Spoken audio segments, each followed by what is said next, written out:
Welcome to the Fundraising Leadership Podcast, where we engage in lively and thoughtful conversations with professionals in the nonprofit world. I am Margaret Katz-Can, and I'm here today with my teammate, Michelle Malloy-Dillon, and our guest today is Gauri Manglik, and she is one of the founders of Instrumentl. So we're doing something a little bit different today. Gauri, welcome to the podcast. Thank you for having me. Yeah, I thought maybe it would be helpful if you explain to us a little bit about Instrumentl and what you do.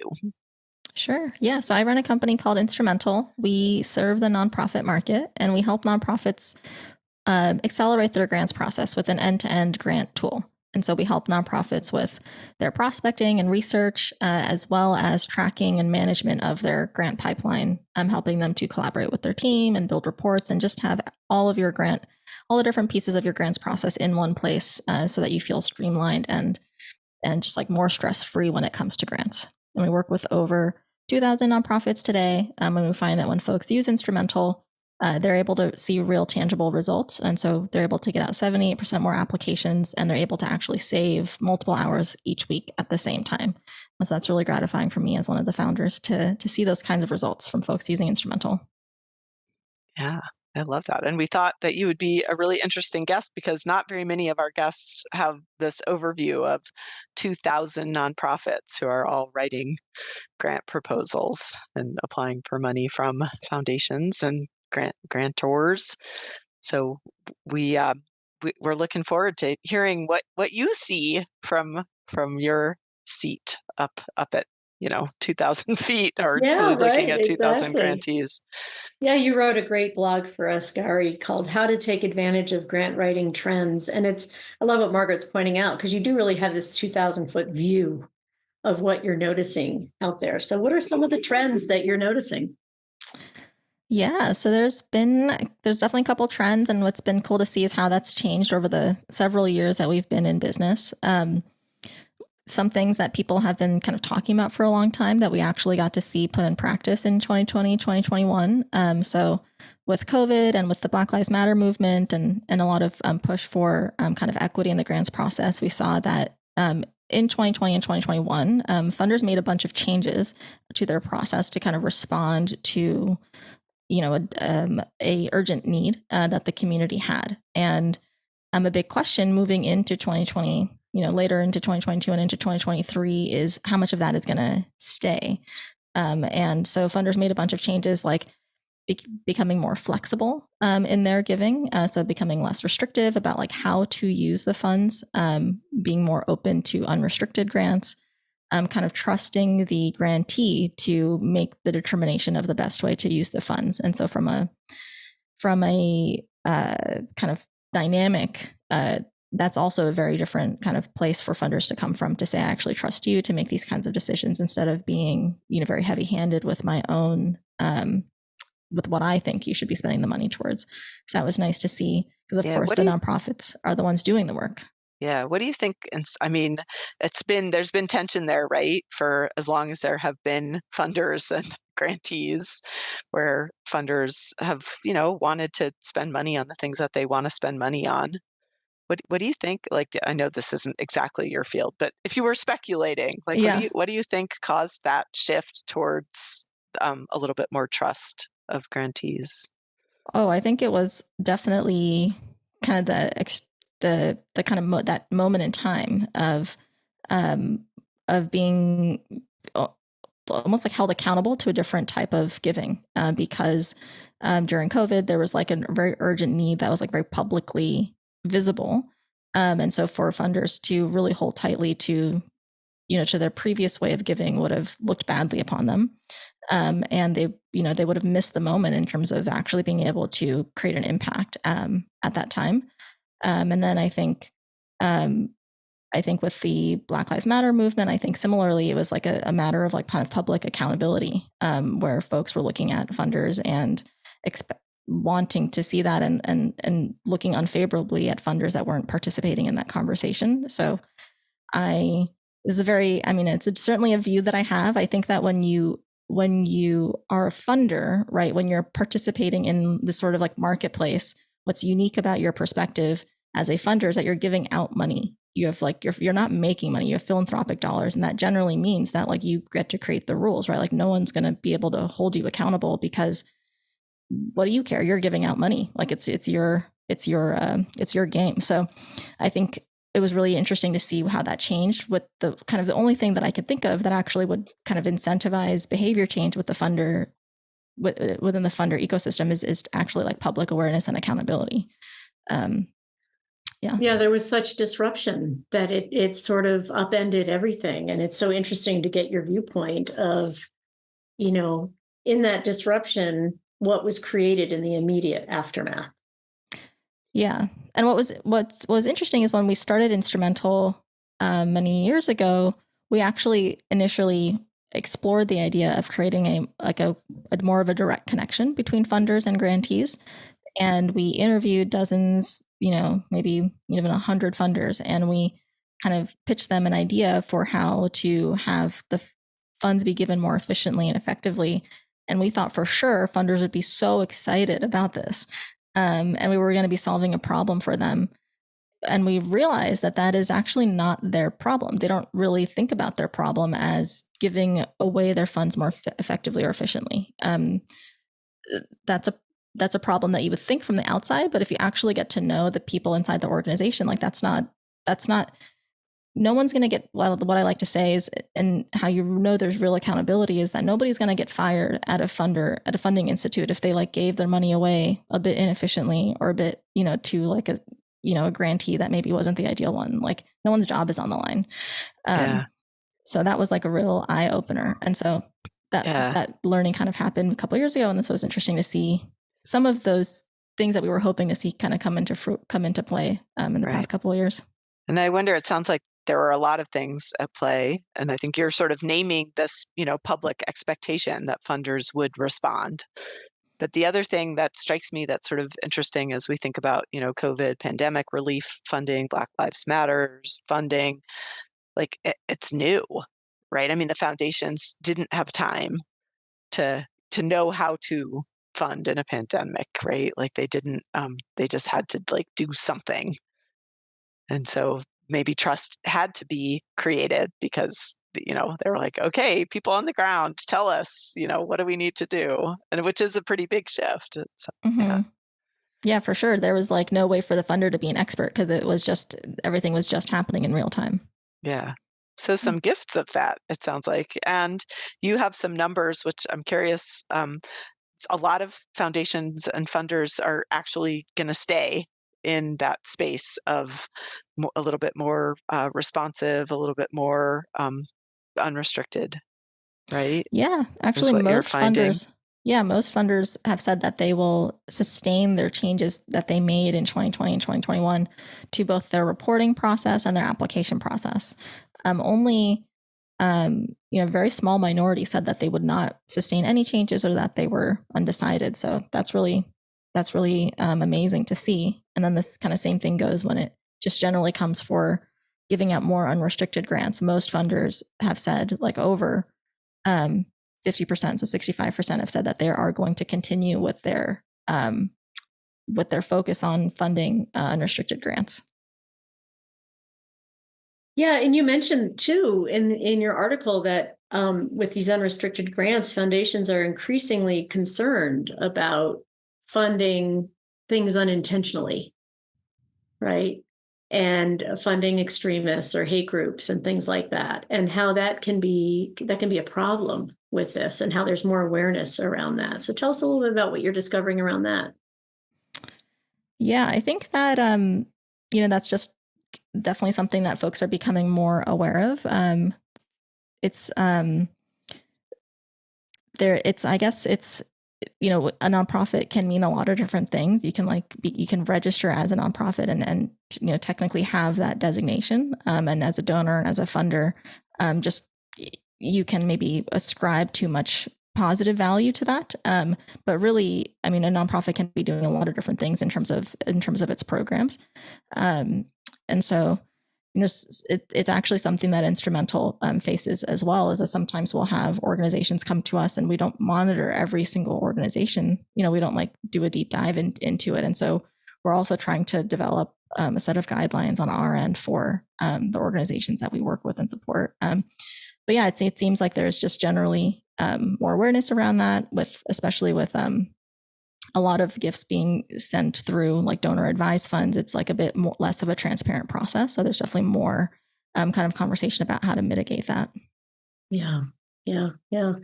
Well, and you also mentioned too that more funders are requiring grantees to commit to diversity, equity, and inclusion.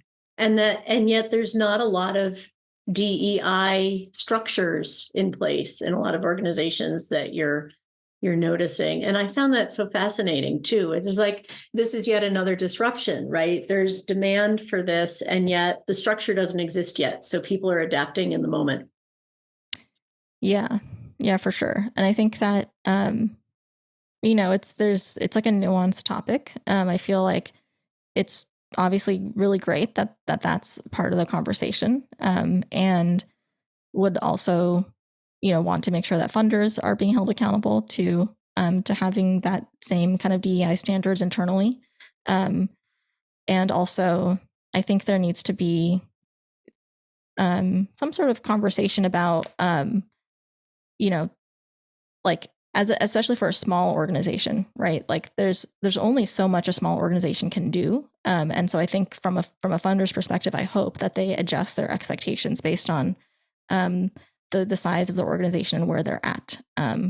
For example, like DEI is important from the start, but I would have different expectations for an organization that has the capacity to have someone in HR and people operations and recruiting, and that can really support certain initiatives versus if it's like an ED that's like doing everything themselves.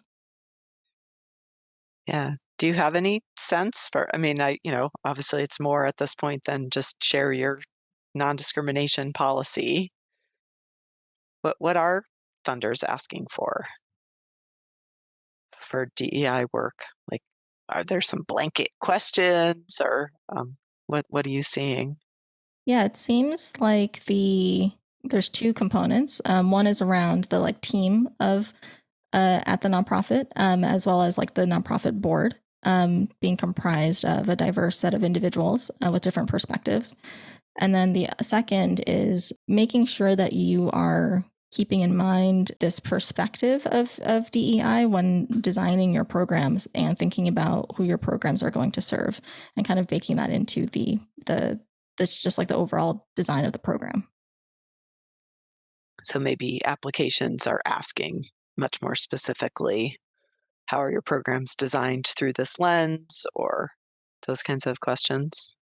Yeah, and like not every I definitely hear nonprofits will be talking about that as they're on calls with us, where they know that that's an important kind of um, question from funders that they're going to be getting. And so if they previously maybe weren't aware of that, they're like trying to figure out now how they might need to actually adjust their program so that they can maybe serve a slightly different audience, or maybe have a portion of their program that's available to different types of groups that might need more support.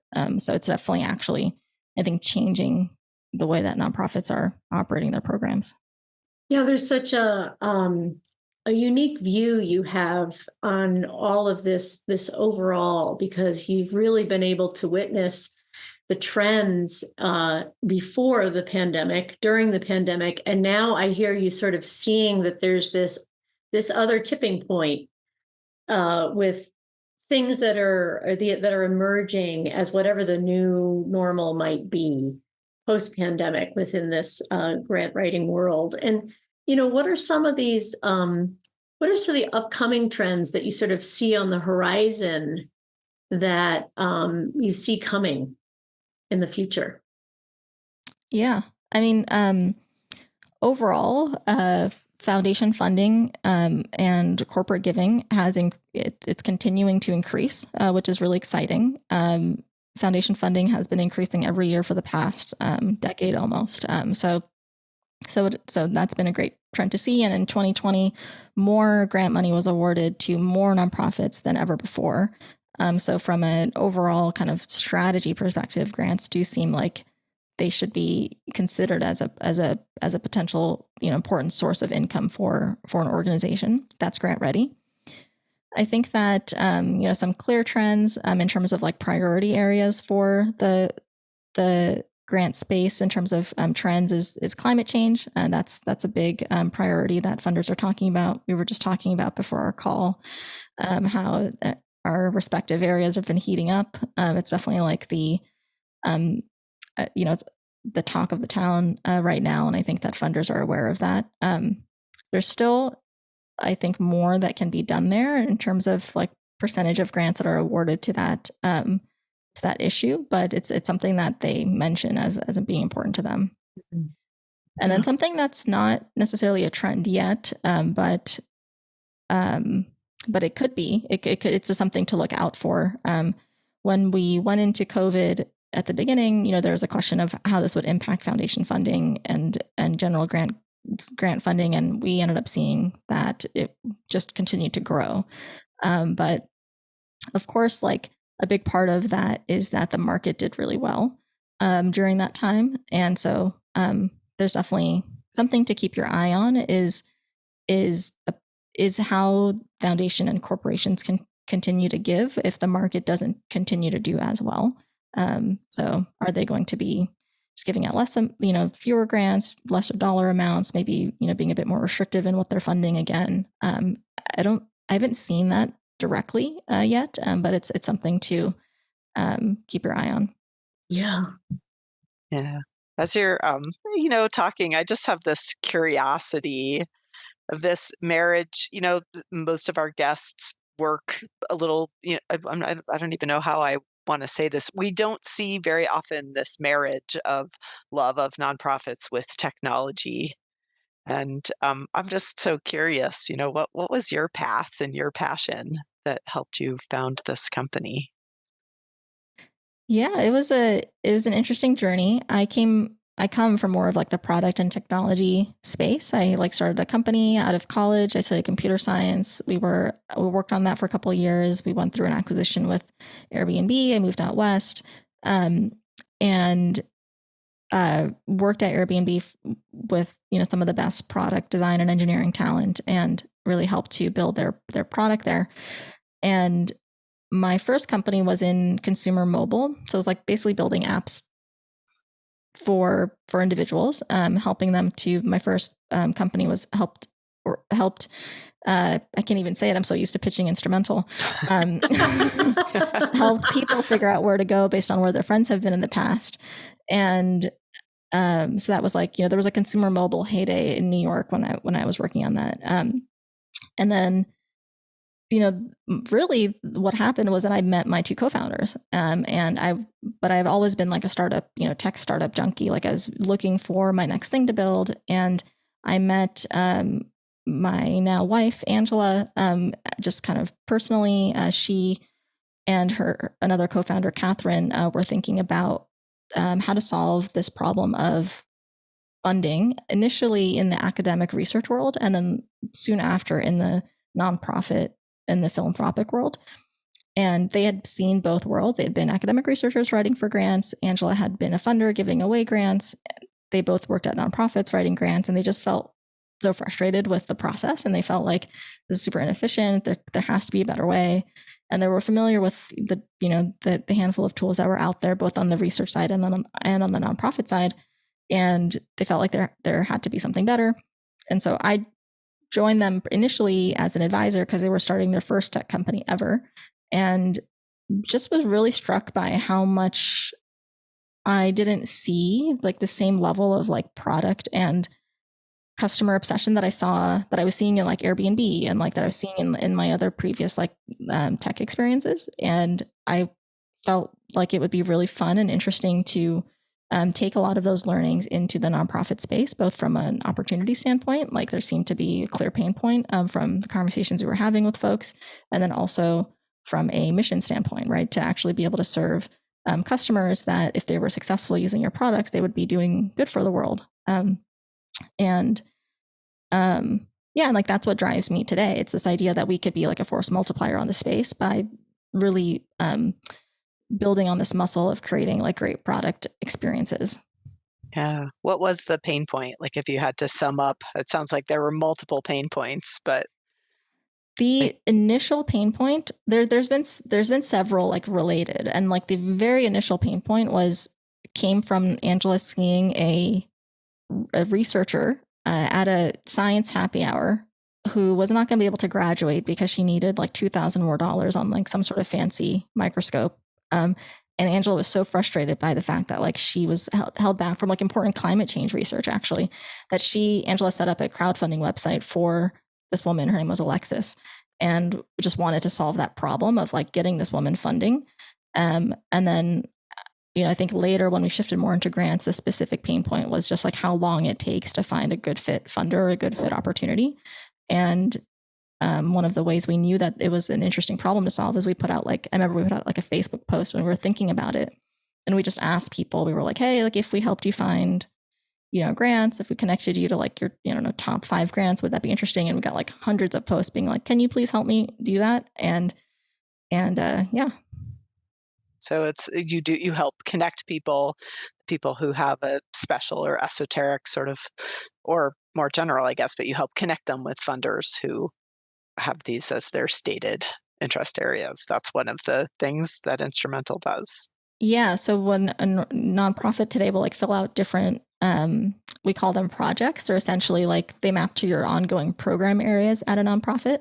You'll fill out information about your program area, and we will match you to active opportunities or funders that are invite only that you should check out. And we have the most comprehensive data set to work from, which is obviously an advantage. And then also on top of that, we have built this matching algorithm that we've invested a lot of time and energy into to make it so that when you actually look at your list of results, you're like, okay, yeah, these are like a good set of results. There's like results that I haven't seen before because this is the most comprehensive data set. There's some in here that I've worked with and I'm familiar with. There's some totally new opportunities here. That's like the kind of the first piece of what Instrumental helps with, which is like just like that prospecting and discovery piece. What a great tool you've created to bridge to bridge resources, between people. And I know Margaret and I are involved with nonprofits for much the same reason that you wanted to get involved. It's like creating that impact that has the ability to ripple out into doing good in the world. I mean, that's the bottom line of why fundraising leadership exists as well. So yeah, very value centered.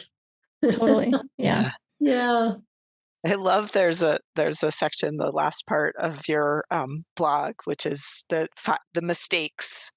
Like, just don't. And I loved seeing, honestly, as a creative writing English major, those typos still matter. I mean, it was so funny to me, like from this super tech, like fancy, interesting, like, yeah, and still make sure that you have somebody proofread. What are some of the mistakes that you caution people Yeah, not I to? would say That was one, but totally. I think that there's so the first one that I talk about is not following up after a rejection. And if that broader love that. theme is actually like not building a like learning flywheel into your system, especially if you're getting started out with grants, it's really important to give yourself the time and the expectation that it's going to take time, and you're not going to be able to send out your first 5 grants and win all of them. And you're going to need to like learn from your hypotheses of like why these funders were a good fit. And if those were not correct, like if you didn't get funded by, all 5 of those funders or 3 of those funders, to actually try to learn from why that was the case so that you can then build that into your process for like the next 5 proposals that you send out. It can be challenging to get that feedback from a funder. They're not always like willing to share it, but it's always on you to like make sure that you try to get that feedback. And then I think the other thing that you can do is if you are not getting that feedback directly from the funders, to see if there's other ways in which you can bring in more input into your process, whether that's working with a coach to review your proposals and to give their assessment on why you weren't funded, or to even maybe talk to other grantees of that organization if you happen to know them and just try to understand from them like what did the funder look for, what did the funder tell them they were looking for when they were successfully awarded. So just like putting more rigor and an emphasis on when you're not actually rejected and not having that be the end of the story for that funder. Yeah, I love what you're naming because I think, startups are an inspiration in how failure is built in, right? It's expected, it's there to learn from, it's part of, maybe not at all startups, but probably at most of the successful ones, that we have such a funny relationship in our culture with failure, right? Like there's so much stigma and shame and you want to climb under the bed, but I love that you're naming, let's learn people, let's use our failures. And that's something I think all of us can take a page from the startup playbook there. Yeah, absolutely. It's not like it's a system and you get in the system and you either pass or fail and then you get spit out into the next system. Have a conversation with someone. Find out what you Yeah. need to learn. Yeah, it's Yeah. constant learning. And at the foundation that I worked for before becoming a coach and a consultant, we actually absolutely offered that service that people could make an appointment. And I would sometimes have those meetings, and my first question would be, this is going to be truth telling. Are you ready to hear it? Uh-huh. And and I guarantee it's going to help you with your next grant proposal. Yeah. Yeah. So yeah, Well, and you also mentioned too, regarding the trends that you're seeing coming up in this world, and how important it is to really retain the talent of your grant writing team, and how important that is. When we're talking about um, it being a process of being able to get these grants, and it's not like you get the first 5 grants that you write. It's a process. It's building relationship, rapport, understanding how it works, and retaining the team that's actually in charge of this for your organization is so, so important. And there's a lot of talk about the great resignation right now out there in the world. So, what are some of these tips that you have to retaining the team? Yeah, I think that there's a couple things to think about. I think that when I think about the Great Resignation, I don't think it's like across the board, right? I don't think every single organization is losing people. I think that Mhm. organizations are losing people when their team feels undervalued, underpaid, like they're not growing anymore, and they are leaving for better pastures. So if you can make sure that your organization already is those better pastures, then you can really, avoid people leaving your organization. And I think there's obviously some challenges that the nonprofit market faces, kind of inherently in that conversation. But I think the biggest thing to think about is really like your mindset as a leader.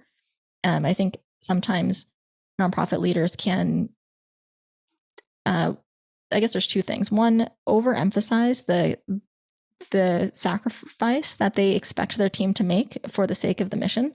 That's important. You're definitely going to find people that are attracted to your organization because of the mission. But you have to remember that there's a whole host of other things that people are looking for in their career that's just as important for them to stay with you long term, that you need to bring into your kind of vision as like how you develop your team.